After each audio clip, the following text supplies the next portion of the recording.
Hello guys, welcome once again to our channel, that is Learn It Up with Amit Singh. So let's start the new chapter, that is the cell, the structural and functional unit of life. So in this chapter we are going to read all about the functional thing and what are the structures and characteristics of the organelles that are present inside a cell.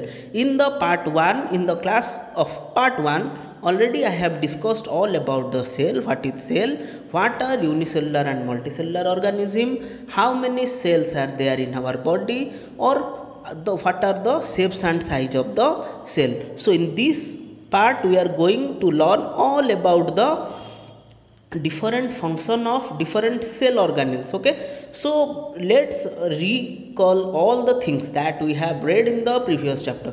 So already I have said you that cell is the basic structural and functional unit of life, and cellular organisms are divided into two parts, that is unicellular and multicellular. Unicellular are organism made of only single cell, and multicellular are the organism which are made up of millions and billions of cells. So now let's come to our chapter. So while we are going to discuss about cell membrane, we will mainly discuss all the characteristics and chief function of the cell parts. Okay, so cell membrane is the outermost membrane in animal cell, and it lies next to cell wall in the plant cell. So we can say that cell membrane is present both in plant as well as in animal cell. So cell membrane is otherwise called as plasma membrane. We can call cell membrane as plasma membrane. It is a semi-permeable membrane that is made up of lipoproteins. Okay, semi-permeable membrane means that allows only certain substances to pass through it and prevent others from passing through it. So what are the chief functions we are going to discuss of cell membrane? The chief function or main function is it regulates the entry of solute and ions in and out of the cell. Okay, and it maintains the shape of the cell. So next comes the cell wall. So cell wall means it is the outermost membrane in the plant cell. So cell wall lies only in plant cell. It is a non-living rigid layer. Okay, it is a non-living rigid layer, and it is a freely permeable membrane. Freely permeable membrane means it allows all the solutions or molecules to pass through it easily. Okay, and it is mainly composed of cellulose. So you remember this much, that cell wall is made up of cellulose. It is a freely permeable membrane, and it is a non-living rigid layer. Okay, present in plant cells only. The function of cell wall is to give rigidity and shape to the plant cell. It gives shape to the plant cell and provides protection to the plant cell. It provides the plant cell from external damage. Okay, so next we will come to cytoplasm. So cytoplasm means what? You can see that the line has been depicted. What is cytoplasm? Inside a cell, all the parts together inside the plasma membrane, but not including the nucleus, but excluding the nucleus is called as cytoplasm. So cytoplasm means what? Now inside the plasma membrane there are several other things. Okay, so all the things include excluding nucleus. Nucleus is not included in your cytoplasm. Okay, so cytoplasm contains mixture of water and soluble organic and inorganic compounds. Okay, so function of cytoplasm is that all the metabolic activities of cell occurs in it. Okay, so cytoplasm has gone. Now we are going to discuss about ribosomes. Okay, or endoplasmic reticulum. After that we will discuss about ribosomes. So there are two types of endoplasmic reticulum.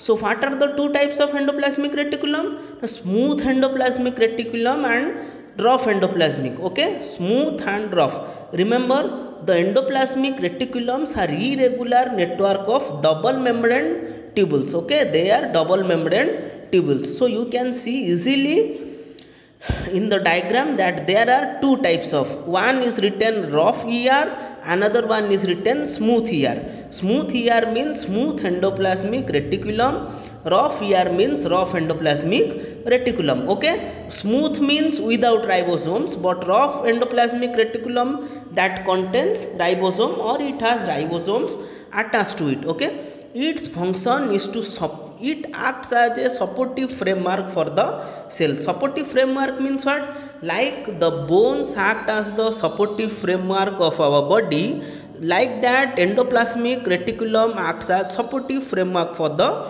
cell. It also helps in the synthesis and transport of proteins and fats. Okay, the what it helps to the cell? It helps in the transportation and synthesis of protein and fats in the cell. So that means you can understand that endoplasmic reticulum is continuous with the plasma membrane on the outside and the nuclear membrane on the inside. Nuclear membrane lies in the inside and plasma membrane lies in the outside. So now comes to mitochondria. So mitochondria means what? Now mitochondria is a sausage like shape. Sausage means what? Now you can usually find the mitochondria which are double walled. Double walled means what? They have a protective layer, one outer layer and another one inner membrane. Okay, so outer layer or outer membrane, inner layer or inner membrane. Okay, they have inner foldings, they have foldings. The foldings are called as cristae. Okay, the foldings are called as cristae. They have their own DNA. Remember, mitochondria have their own DNA which have several genes present in it. So mitochondria have several genes present in it. Okay, remember, mitochondria also contain some amount of ribosomes. This is very important that you should remember that mitochondria have their own ribosomes. What are the function of mitochondria? Now it helps in the synthesis of release of energy and synthesis of respiratory enzyme.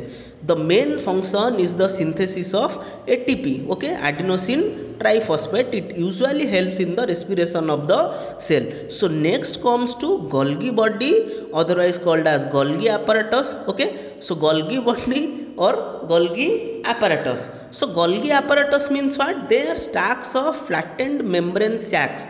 Sac means you usually know that we used to store some food or some vegetables. Okay, so they are called as your Golgi membranes. They consist of tubules called cisternae. They consist of tubules called cisternae. So what are the function of Golgi apparatus? We will now know what are the important functions of Golgi body or Golgi apparatus. Okay, so the main function of Golgi apparatus is the synthesis and secretion of enzymes and hormones. It also help in the formation of sperm. Okay, remember, it helps in the formation of sperm in case of animal cell. Okay, next we will come to ribosome. So ribosome, already I have said you, they are attached to endoplasmic reticulum. Okay, they are small granular structures scattered in the cytoplasm or attached outside the endoplasmic reticulum. So they are small granular structure. Granular means small round like structure which are single walled. They are single walled and spherical body, mainly composed of RNA. RNA means ribonucleic acid. RNA means ribonucleic acid. Okay, so remember, the most important thing is that in characteristics you have to write they are single walled composed of RNA. They are single walled spherical bodies or rounded shape which are mainly composed of RNA. Okay, the important function is helps in for protein synthesis of the cell. The important function of ribosome is protein synthesis of the cell. So next comes to lysosome. In the structure of lysosome, you can find out in the diagram also. Lysosomes are membranous sac budded off from Golgi body. They are otherwise from the Golgi body. They are membranous sac budded off from Golgi body. Okay, they contain 40 different types of enzymes. So remember, most important thing is that lysosomes contains 40 different types of enzymes. What are the function of lysosome? Now let's go to the function of lysosome. So the important function of lysosome are they help in the intracellular digestion. So lysosomes help in the intracellular. Intracellular means inside the cell. Okay, So intracellular digestion they help, also they help in destroying the foreign substance, they also help in destroying the foreign substances. So let's come to the part that is centrosome, which is present in the chromosome or inside the nucleus of a cell. So centrosomes are present only in animal cell. Remember, it is very important that centrosomes are only present in animal cells. Okay, they contain one or two centrioles. You can see that star like radiating rays, they are called as asters. The centrosomes are radiating ray like substance, they contain, that is called as your aster. Okay, so centrioles are surrounded by microtubules. You can easily see that they are surrounded by microtubules. Okay, so what is the function of centrosome, or what are the function of centrosome? They initiates and regulates the cell division. Okay, the main function of centrosome is it helps and regulates the cell division. Cell division means what? Now in the next part we are going to read all about cell division, how cells are divided. Okay, in that chapter we will study more about cell division. Okay, so main function of centrosome is it help in regulation of cell division and the formation of spindle fibers with help of aster. So today we read all about the function of different function as well as characteristics of different cell organelles. There are few other cell organelles that we have not discussed in part 2. In next part or in part 3 we are going to discuss all about plastids, nucleus, nucleolus, chromatin fibers, vacuoles and granules. Also you are going to know the difference between plant and animal cell. Okay, so I think all of you might be liking the way of my teaching. If there is any doubt, you can message me, or you can comment me in my comment section also. So I am going to clear all your doubt, maybe in the later video or in some other cases I am going to clear all your doubt. So this is part 2 of cell. Okay, thank you.